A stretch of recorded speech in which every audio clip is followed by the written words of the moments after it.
بسم اللہ الرحمن الرحیم احمدہ ونصلی علی رسولہ الکریم اما بعد فاعوذ باللہ السمیع العلیم من الشیطان الرجیم بسم اللہ الرحمن الرحیم الصلاة والسلام علیک یا رسول اللہ وعلی آلک واصحابک یا حبیب اللہ۔ طہارت سے متعلق ہم نے ابتدائی گفتگو کتاب الطہارت، طہارت کو مقدم کیا گیا اور دیگر عبادات پر، اس کے بعد سبب طہارت اور شرائط طہارت، پھر اقسام طہارت چار جو بنائی تھیں، یہ گفتگو ہم نے مکمل کر لی ہے۔ پھر صفت طہارت یعنی طہارت کا مرتبہ اور مقام یا اس کی شرعی حیثیت کیا ہے۔ تو طہارت سے مراد اگر وضو لیا جائے تو نماز کے لیے فرض، واجب طواف کے لیے، اور اسی طرح قرآن پاک کو چھونے کے لیے بھی فرض، نماز نیند کے لیے اور دیگر کچھ چیزوں کے لیے 30 سے زائد چیزوں کے لیے اس کو مندوب اور مستحب قرار دیا گیا۔ پھر ارکان طہارت میں جو ہے وہ کچھ چیزیں بیان کی کہ ارکان طہارت 3 ہیں، دھونا، غسل، مسح اور زوال نجس، جو چیز نجس ہے اس کا زائل ہونا، اس پر گفتگو ہو چکی۔ اعلیٰ طہارت یہ 2 ہیں، پانی اور مٹی۔ دلیل طہارت آیت مبارکہ ہے، مدنی ہے، اس پر بھی گفتگو ہم نے وہ کر لی ہے۔ پھر اختلاف علماء سے بچنے کے لیے بھی وضو کرنا، طہارت حاصل کرنا، اور پھر امور ثمانیہ کے طہارتین، دو چیزیں طہارت میں ہیں، وضو اور غسل مطہرین 2 ہیں، پانی اور مٹی۔ حکم 2 ہیں طہارت کے لیے، ایک غسل کا، ایک مسح کا۔ موجبین 2 ہیں، حدث اور جنابت۔ مبیحین طہارت کو مباح کرنے میں اباحت جو ہے وہ آتی ہے مرض اور سفر سے، یعنی اباحت سے مراد یہ ہے کہ آپ مرض کی وجہ سے اور سفر کی وجہ سے وضو سے تیمم وغیرہ کی طرف چلے جاتے ہیں، یا اس کی تفصیلات ہم نے پڑھ لی ہیں۔ پھر دونوں کی دلیلیں، وضو کی دلیل تفصیلی ہے اور غسل کی جو دلیل ہے وہ اجمالی ہے۔ پھر کنایتین، کرامتین، یہ ساری چیزیں ہم نے پڑھ لی ہیں۔ آیت وضو میں اذا تحقیق کے لیے ہے، جنابت میں ان تشکیک کے لیے ہے، اس کی طرف بھی کہ نماز میں اصل لزوم ہے، لازم ہے، اور جنابت چونکہ امور عارضہ میں سے ہے اس لیے اس کے لیے ان کا استعمال کیا۔ پھر آج ہم یہاں سے نیا سبق شروع کریں گے کہ ارکان الوضوء اربعۃ، یہاں سے آج ہماری گفتگو کا آغاز ہوگا۔ وضو کے ارکان 4 ہیں۔ ارکان کہا، فرض نہیں کہا، اس پر آج گفتگو ہوگی، اور اسی کے ساتھ جو ہے وہ فرض قطعی، فرض عملی، واجب، اور پھر اعضاء موصولہ کی حد کو بیان کریں گے، اور اس کے ضمن میں چہرے میں جو چیزیں آتی ہیں ان کا ذکر کریں گے، ماتھے اور پیشانی کا ذکر کریں گے، داڑھی کا ذکر ہوگا، اور اسی طرح کچھ اور چیزیں یہاں پر بیان کریں گے۔ آغاز کرتے ہیں۔ ارکان الوضوء اربعۃ، وضو کے ارکان جو ہے وہ 4 ہیں۔ عبر بالارکان، وضو کے فرائض کو ارکان کے ساتھ تعبیر کیا۔ فرض کیوں نہیں کہا کہ فرائض الوضوء اربعۃ، کہ وضو کے فرائض 4 ہیں؟ اس کی وجہ بیان کرتے ہیں، لأنہ، اس لیے کہ جو ہے وہ ارکان سے اسے تعبیر کرنا افید، یہ زیادہ مفید ہے، اس میں فائدہ زیادہ ہے اور اس کے ساتھ ساتھ مع سلامتہ عما یقال، اور اس کے ساتھ ساتھ فرض پر جو اعتراض کیا گیا ہے اس سے سلامتی بھی ہے۔ یعنی اگر فرائض وضو ہوتے تو پھر اب سوال ہوتا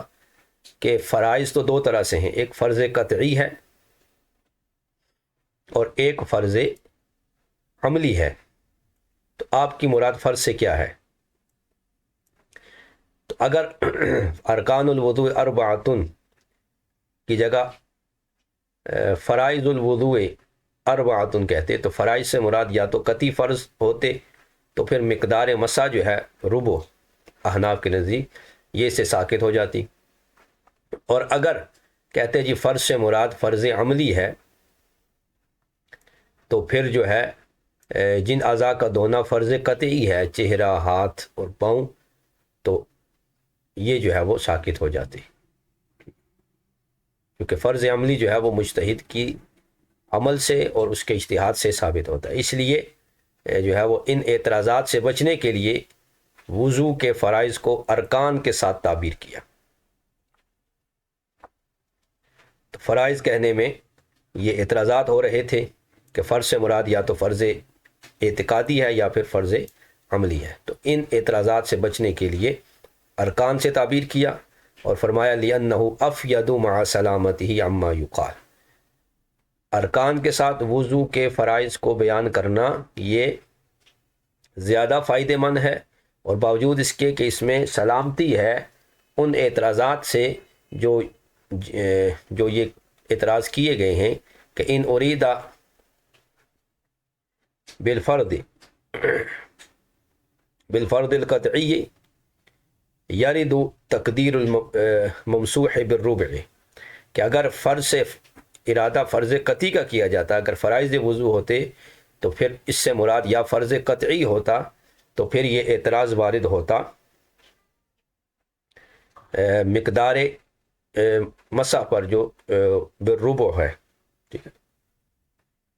تو سر کے مسح میں چوتھائی مقدار پر مسح پر یہ اعتراض وارد ہوتا۔ وَإِنْ أُرِيدَ الْعَمَلِيُّ، اور اگر فرض سے مراد فرض عملی مراد دیا جاتا تو پھر اعتراض ہوتا یرد الموصول، پھر جو اعضاء موصولہ ہیں، ٹھیک ہے، اس سے اعتراض ہوتا، لہذا جب اعضاء موصولہ کا دھونا فرض قطعی ہے، عملی نہیں ہے، تو پھر عملی کیوں کہا؟ تو یہ اعتراض وارد ہوتے۔ وَإِنْ أُجِيبَ عَنْهُ بِمَا لَخَّصْنَاهُ فِي شَرْحِ الْمُلْتَقَى، فرماتے ہیں کہ اگرچہ جو ہے وہ ان اعتراض کا جواب ہم نے بطور خلاصہ اپنی شرح الملتقى میں اس کا خلاصہ ہم نے بطور جواب کے دے دیا ہے، لیکن پھر بھی ان اعتراضات سے بچنے کے لیے ماتن نے، جو امام تمرتاشی ہیں، انہوں نے جو ہے وہ ارکان الوضو کے ساتھ جو ہے وہ اس کو بیان کیا۔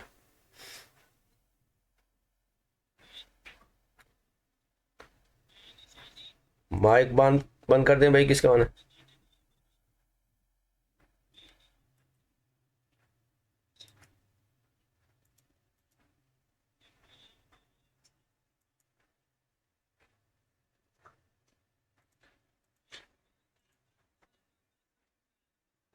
او بھائی مائک بند کر دیں، کس کا یہ آن ہے؟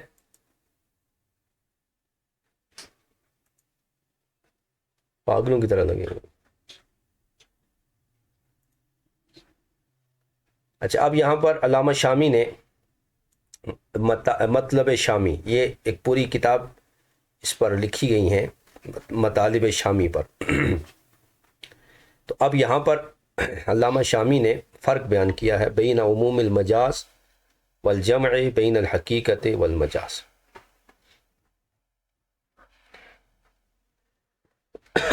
اوپر جو ہم نے متن پڑھا ہے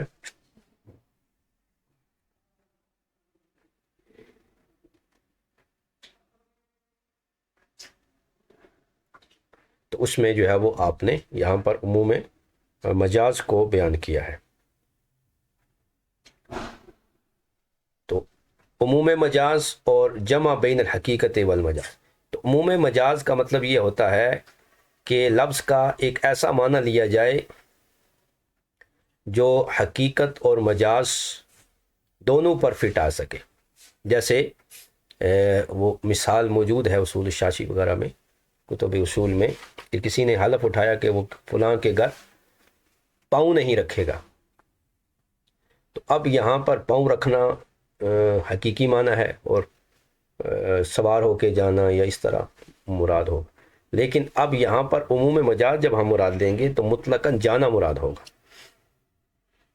تو اب اس کے درمیان جو ہے وہ عموم مجاز اور جمع بین الحقیقت والمجاز. جمع بین الحقیقت والمجاز احناف کے نزدیک جائز نہیں ہے کہ لفظ کا ایک حقیقی معنی ہے ایک مجازی معنی ہے، تو جب تک حقیقی معنی مراد لینا ممکن ہے تو مجاز کی طرف نہیں جائیں گے. جبکہ امام شافعی رحمۃ اللہ علیہ جو ہے وہ اس کے جواز کے قائل ہیں. جیسے اولا مستم النساء میں وہ اسی طرح کرتے ہیں کہ وہاں پر حقیقی معنی بھی مراد لیں، مس کا معنی مس سے امرا، اور اس سے پھر جماع والا معنی بھی مراد لے رہے ہیں. تو ان دونوں معنی کو جمع کرنا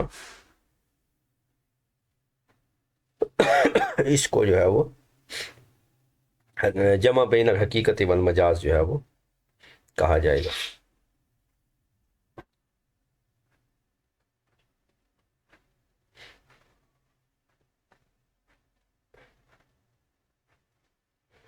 اب آگے بڑھتے ہیں کہ عموم مجاز کیا ہے اور اس پر کیا گفتگو کی ہے. تو فرماتے ہیں کہ عموم مجاز ایک ایسا جامع معنی لیا جائے کہ جو حقیقت اور مجاز دونوں کے افراد میں مشترک طور پر پایا جائے. اور حقیقت و مجاز کو جمع کرنا یعنی حقیقی اور مجازی معنی بیک وقت لینا، تو یہ احناف اس کے جو ہے وہ قائل نہیں ہے.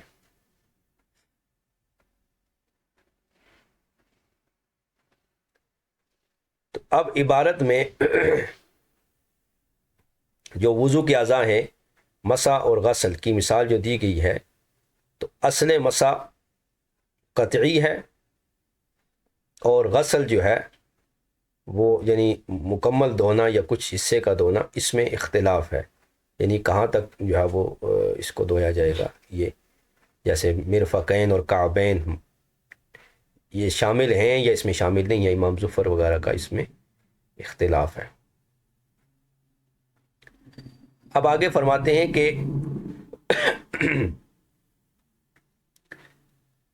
یہ جو ہے وہ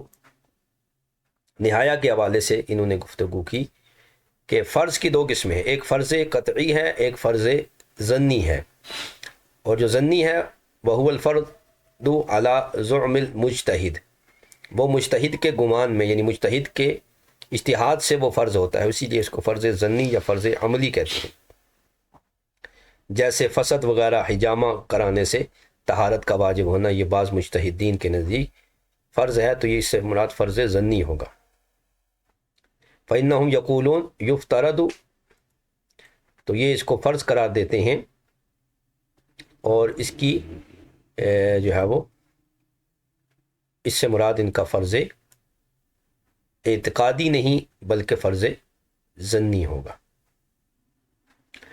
پھر یہاں پر رکن کے اب تشریح کرتے ہیں اور رکن کا معنی بیان کرتے ہیں کہ لغوی معنی رکن کا ہے الجانب الاقوی، جانب قوی کو جو ہے وہ رکن کہا جاتا ہے. پھر شرعی معنی یا اصطلاحی معنی یہ ہے کہ داخل ماہیت کو، یعنی جو چیز کسی شے کی حقیقت میں داخل ہو اسے جو ہے وہ رکن کہا جائے گا. بِأَن يَكُونَ جُزْءًا مِّنْهَا يَتَوَقَّفُ تَقَوُّمُهَا عَلَيْهِ، کہ وہ اس کا جز ہو اور اس کا قائم ہونا اس پر موقوف ہو. تو یہ رکن جو ہے وہ اس لیے اس کو یہاں پر بیان کیا. فرماتے ثم الرکن ما یکون فردا داخل الماہیت،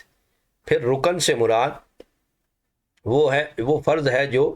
داخل ماہیت ہے، تو جو داخل ماہیت ہوگا اسے رکن کہا جائے گا، اور ماہیت کسی شے کی حقیقت سے جو چیز خارج ہوتی ہے بس اوقات وہ بھی فرض ہوتی ہے، یعنی فرض کی دو قسمیں ہیں، ایک فرض جو ہے وہ داخل ہوتا ہے کسی شے میں اس کی ماہیت میں، اور دوسرا جو ہوتا ہے وہ اس سے جو ہے وہ خارج ہے۔ تو فرض داخل کو رکن کہیں گے، اور فرض خارج کو شرط کہیں گے، فرض خارج۔ تو رکن جو ہوتا ہے وہ شے میں داخل ہوتا ہے، اور شرط جو ہے وہ شے سے خارج ہوتی ہے۔ تو وضو کے اندر، طہارت کے اندر جو ہے جو چیزیں فرض ہیں انہیں کہا جائے گا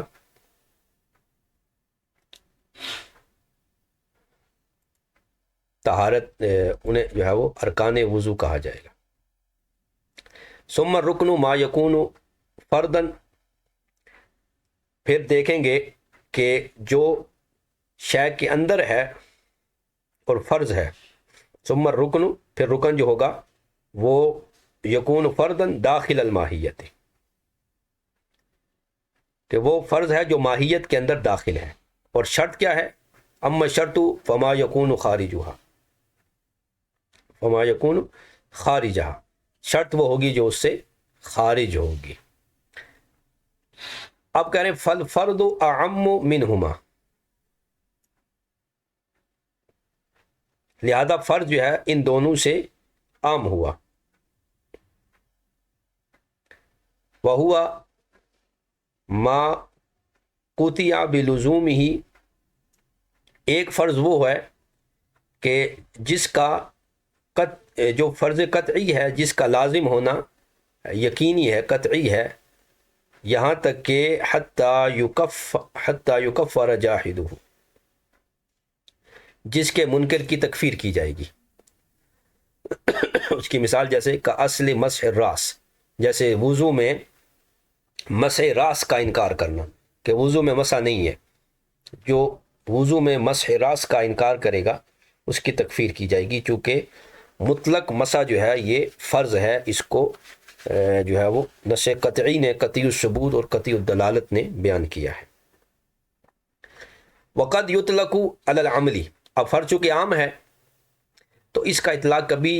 قطعی پر ہوگا اور کبھی عملی پر ہوگا، یہ فرض کی دوسری قسم ہے۔ وہوا ما تفوت الصحۃ بفواتہ، اور فرض عملی وہ ہے کہ جس اس کے فوت ہونے سے اس شے کی صحت فوت ہو جائے، جیسے کا مقدار اجتہادی فی الفروض، جیسے فرائض میں جو مقدار اجتہادی ہے مسح میں، ہمارے نزدیک جو ہے وہ جو چوتھائی سر ہے، بعض اس کو مقدار ناسیہ سے بھی تعبیر کرتے ہیں، اس پر بھی گفتگو کریں گے، بعض کے نزدیک 3 بال ہیں، بعض کے نزدیک پورا سر ہے، ٹھیک ہے۔ تو یہ جو مقدار اجتہادی ہے یہ فرض عملی ہے، اور اس کے بارے میں حکم یہ ہے فلا یکفر جاحدہ، اس کے منکر کو کافر نہیں کہا جائے گا، لہذا جو فرائض عملی کا منکر ہوگا تو اس کی تکفیر نہیں کی جائے گی۔ تو فرض کی بھی 2 قسمیں ہو گئی، فرض قطعی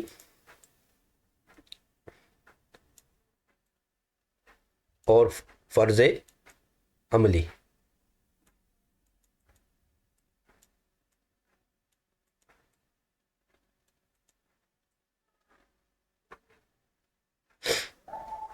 اس کا منکر کافر ہے اور اس کا منکر کافر نہیں ہوگا۔ اس کے اندر 2 تاریں جا رہی ہیں، ایک وائٹ جا رہی ہے 2 والی۔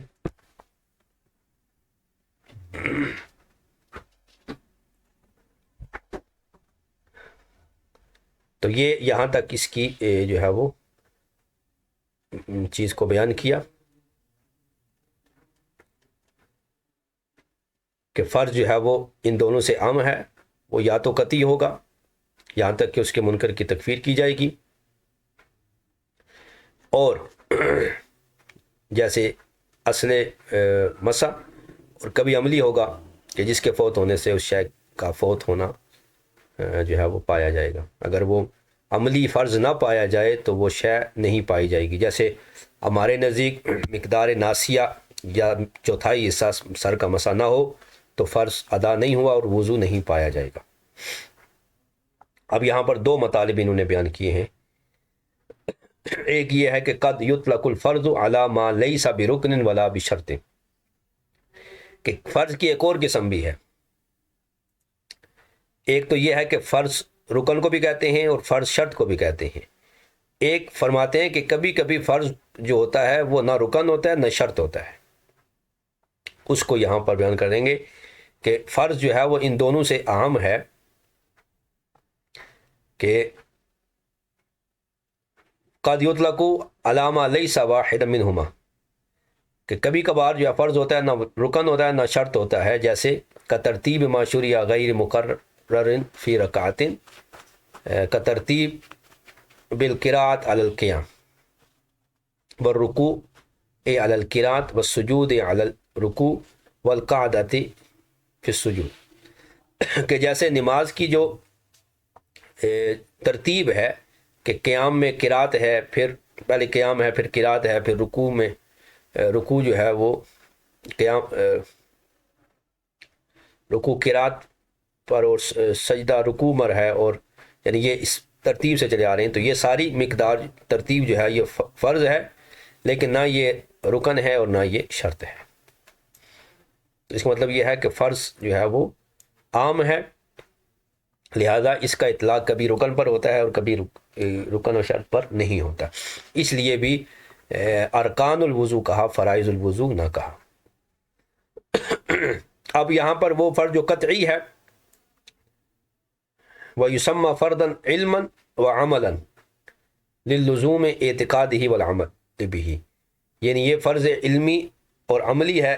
اس پر عمل کرنا بھی ضروری ہے اور اس کا اعتقاد رکھنا بھی ضروری ہے، اس کے منکر کی يُنسَبُ إِلَى الْكُفْرِ، جسے کفر کی طرف منسوب کیا جائے گا اور اس کی تکفیر کی جائے گی۔ اما یکفر من التکفیر فغیر ثابت ہونا وَإِنْ كَانَ جَائِزًا لُغَةً، یعنی اس کا یہ دعویٰ کفر ہوگا، لیکن اگر اس پہ وہ ڈٹ جائے گا تو پھر اس کی تکفیر کی جائے گی۔ اور اصل والاصل حتی یکفر شارع جاحدہ سواء انکرہ قولا او اعتقادا، یعنی اصل یہ ہے کہ شارع جو ہے وہ تکفیر کرے گا، اس کے منکر کی برابر ہے کہ وہ اس کا انکار جو ہے وہ قولی طور پر کرے یا اعتقادی طور پر کرے۔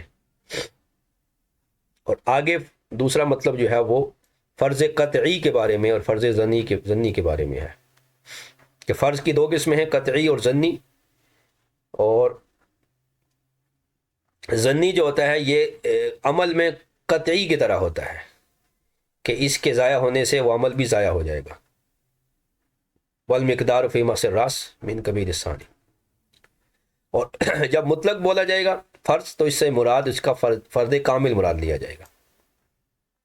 اب ان دونوں میں فرق کیا ہے؟ تو کہتے ہیں والفارق بین الظنی القوی المثبت للفرض و بین الظنی المثبت للواجب اصطلاحا خصوص المقام، کہ وہ فرض جو ظنی ہو اور قوی ہو، مثبت ہو فرض کے لیے، اور وہ جو ظنی ہو اور مثبت ہو واجب کے لیے، تو ان میں جو ہے وہ فرق ہے، جو ایک خصوصی مقام پر جو ہے وہ اس کو بیان کریں گے۔ اب یہاں پر یہ ادلہ اربع کو بیان کریں گے، یہ ہم اس کو پہلے کر چکے ہیں، لیکن پھر بھی یہاں پر اس کو آپ دوبارہ اس کو دیکھ سکتے ہیں۔ فرماتے ہیں کہ میں یہاں کہتا ہوں کہ ادلہ سمعیہ جو ہے وہ چار ہیں، جو ادلہ آئیں گی جنہیں ہم نقلیات کہتے ہیں، سمعی دلائل جو کہتے ہیں، نہ کہ عقلی۔ تو سمعی جو دلائل ہیں قرآن، سنت وغیرہ، اجماع، تو ان کی چار قسمیں ہیں۔ پہلی قسم ادلہ کی وہ ہے کہ قطعی الثبوت والدلالت، قطعی الثبوت بھی ہیں اور قطعی الدلالت بھی ہیں، اس کی مثال کا نصوص القرآن المفسراتی اب المحکماتی، کہ اس سے مراد قرآن کی وہ نصوص ہیں جو مفسر یا محکم ہیں، لہذا قرآن مجید کی وہ آیات جو محتمل ہیں جن کا جو احتمال رکھتی ہیں، یا متشابہات میں سے ہیں یا مجمل ہیں، جیسے آیت وضو مقدار مسح میں مجمل ہے، امام شافعی کے نزدیک مطلق ہے، احناف کے نزدیک مجمل ہے، ٹھیک ہے، تو لہذا آیات مجملہ اور جو ہے وہ محتملہ جو ہے وہ اس میں شامل نہیں ہوں گی، ٹھیک ہے، اسی لیے لا یمسہ الا المطہرون سے فرض ثابت نہیں ہوا، ثلاثۃ قروء سے عدت کا فرض ثابت نہیں ہوا بلکہ وجوب ثابت ہوا، چونکہ وہ قطعی الدلالت نہیں تھی۔ تو قطعی الدلالت آیات مفسرہ ہوتی ہیں اور آیات محکمہ، یہ دو قسم کی آیات، اور تیسری اس کے ساتھ ہوگی سنت، اور سنت بھی کون سی؟ سنت متواترہ، اور اس کی بھی شرط ہے کہ مفہوم ہوا قطعی، وہ سنت متواترہ جس کی جو ہے جس کا مفہوم قطعی ہو، قطعی الثبوت بھی ہو اور قطعی الدلالت بھی ہو۔ جیسے اسی کو لے لیں، لا صلاۃ الا بفاتحۃ الکتاب، اس کو اگر متواتر مان لیا جائے تو اب اس کا مفہوم قطعی نہیں ہے کہ لا صلاۃ سے کیا مراد ہے، کیا اصل صلاۃ کی نفی ہے یا کاملیت کی نفی ہے؟ تو اس لہٰذا پتہ چلا کہ جب اس میں احتمال آیا تو لا صلاۃ الا بفاتحۃ الکتاب فرض نہیں ہے، چونکہ اس کا مفہوم قطعی نہیں ہے، قطعی الدلالت نہیں ہے۔ تو لہٰذا ہر سنت مبارکہ بھی فرائض کو ثابت کرنے کے لیے کافی نہیں ہے، بلکہ سنت میں جو متواتر ہوگی، محدثین کے ہاں دو قسمیں ہیں خبر کی، متواتر اور خبر احاد، ٹھیک ہے، یہ عند المحدثین ہیں، اور احناف کے نزدیک تین قسمیں ہیں، متواتر، مشہور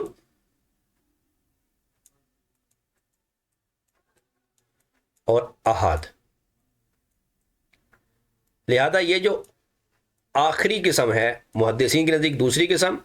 اور احناف کے نزدیک تیسری اور دوسری قسم، ان سے فرائض اور حرام ثابت نہیں ہوگا، یہ سنت تو ہیں لیکن یہ سنت متواتر نہیں۔ یہ جو پہلی قسم ہے محدثین اور احناف کے نزدیک ان کا مفہوم اگر قطعی ہے تو یہ فرض ہونے کا یا حرام کسی چیز کو کرنے کا فائدہ دیں گے، قطعی ہوں اگر، ٹھیک ہے، قطعی الدلالت ہوں۔ اگر قطعی الدلالت نہیں ہے تو متواتر حدیث سے بھی آپ فرض یا حرام ثابت نہیں کر سکتے۔ جیسے حلالہ ہے تو حلالے کی حرمت پر حدیث موجود ہے، ٹھیک ہے نا، حلالہ کرنے والا اور کرانے والا، ٹھیک ہے، اسے جو ہے وہ کرائے کے سانڈ کے ساتھ تشبیہ دی گئی ہے اور لعنت کی گئی ہے۔ تو اب اس سے کیا ثابت ہوا کہ حرام نہیں ہے، ہم کہیں جی حلالہ حرام ہے، حرام نہیں ہے، چونکہ حرام کے لیے قطعی و ثبوت ہونا ضروری ہے، لہذا کیا کہیں گے کہ حلالہ جو ہے وہ مکروہ تحریمی ہے، کراہت تحریمی کے ساتھ، چونکہ یہ جو حدیث ہے یہ متواتر نہیں ہے، حلالے والی جو حدیث ہے متواتر نہیں ہے، جب متواتر نہیں ہے تو اس سے حرام ثابت نہیں ہوگا۔ تو یہ تین قسمیں، پہلی آیت مفسرہ، دوسری آیت محکمہ اور تیسری سنت متواترہ۔ یہ وہ سنت متواترہ جس کا مفہوم قطعی ہو، یہ پہلی جو ہے وہ دلیل سمعی ہے۔ دوسری قسم کی وہ ہے کہ قطعی الثبوت ظنی الدلالت، جیسے آیات معولہ، قرآن کی وہ آیات جن میں تعویل کی گئی، جیسے ثلاثۃ قروء، لا یمسہ الا المطہرون وغیرہ۔ اور پھر تیسری قسم کہ ثبوت ظنی ہے، عکس ہو، اس کا عکس کریں گے، ثبوت ظنی ہے لیکن مفہوم قطعی ہے، اس سے مراد خبر احاد، جیسے یہ حلالے والی ہو گئی،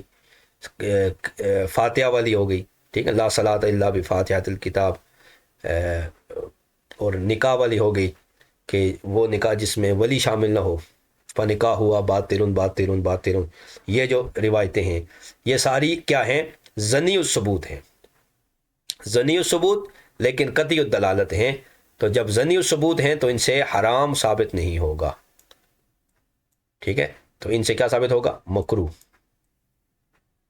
دونوں، دوسری دونوں قسموں سے، مکروہ تحریمی اور واجب۔ اگر منع ہے تو مکروہ تحریمی، اور کوئی کرنے کا کام ہے تو وہ واجب۔ فاتحہ کا حکم ہے کہ لا صلاۃ الا بفاتح کتاب، تو واجب ثابت ہوگا، کیونکہ یہ جو ہے وہ خبر احاد ہے، ظنی ثبوت ہے اور قطعی الدلالت ہے، لہذا واجب ثابت ہوگا۔ حرام جو ہے وہ اس پہلی قسم سے ثابت ہوگا، آیات مفسرہ محکمہ اور سنت متواترہ قطعیہ سے۔ چوتھی قسم جو ہے ظنی الثبوت ظنی الدلالت، یہ وہ اخبار احاد ہیں جو خود بھی خبر واحد ہیں اور ان کا مفہوم بھی جو ہے وہ ظنی ہے، قطعی نہیں ہے، اس میں احتمالات ہیں، لہذا جو ہے وہ ان سے سنت اور مستحب ثابت ہوگا۔ اب یہاں پر فرماتے ہیں فبل اول، پہلی جو قسم ہے قطعی الثبوت قطعی الدلالت، اس سے فرض اور حرام ثابت ہوگا، اور دوسری اور تیسری قسم یہ قطعی الثبوت ظنی الدلالت، ظنی الثبوت قطعی الدلالت، اس سے واجب اور مکروہ تحریمی ثابت ہوگا، اور جو چوتھی قسم ہے ظنی الثبوت ظنی الدلالت کا اخبار الہاد، اس سے ثابت ہوگا سنت اور مستحبات۔ تو لہذا کسی مسئلے کو ثابت کرنے کے لیے یہ ترتیب جو ہے یہ ازبر رہنی چاہیے کہ کوئی مسئلہ آپ کے سامنے آئے تو آپ اس کو حل کرنے سے پہلے اس کی شرعی حیثیت بیان کرنے سے پہلے آپ دیکھ لیں کہ اس کا شرعی حکم کیا ہے، کیا یہ درجہ فرض میں ہے اگر کرنے کا ہے، یا یہ نہیں کرنے کا تو کیا درجہ حرام میں ہے، اور اگر کرنے کا ہے تو پھر اگر اس میں کوئی ظنیت پائی جا رہی ہے تو پھر کیا یہ درجہ وجوب میں آئے گا، یا وہ نہیں کرنے کا تو یہ درجہ کراہت میں آئے گا۔ تو اس طرح یہ ادلہ کی ترتیب جو ہے یہ آنی ضروری ہے۔ تو یہاں پر انہوں نے فرض قطعی اور فرض ظنی کے درمیان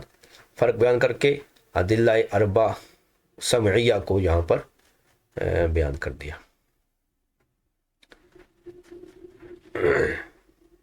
تو فرماتے ہیں کہ جو فرض عملی ہے، فرض کا اطلاق کبھی عملی پر بھی ہوتا ہے، وہو ما تفوت صحت بفواتہ، کہ عمل کی صحت اس فرض عملی کے فوت ہونے کے ساتھ فوت ہو جائے گی، یعنی جب وہ فرض عملی نہیں پایا جائے گا تو اس عمل کا صحیح ہونا بھی معدوم ہو جائے گا، جیسے کل مقدار الاجتہادی فی الفروض، جیسے فرائض میں مقدار اجتہادی جو ہے یہ مقلد کے لیے ضروری ہے اس پر عمل کرنا، اگر نہیں کرے گا تو وہ عمل نہیں پایا جائے گا۔ فلا یکفر جاحدہ، لہذا اس کے منکر کی تکفیر نہیں کی جائے گی، اس کو کافر نہیں کیا جائے گا، چونکہ اس میں ایک طرح کا شبہ پایا جا رہا ہے۔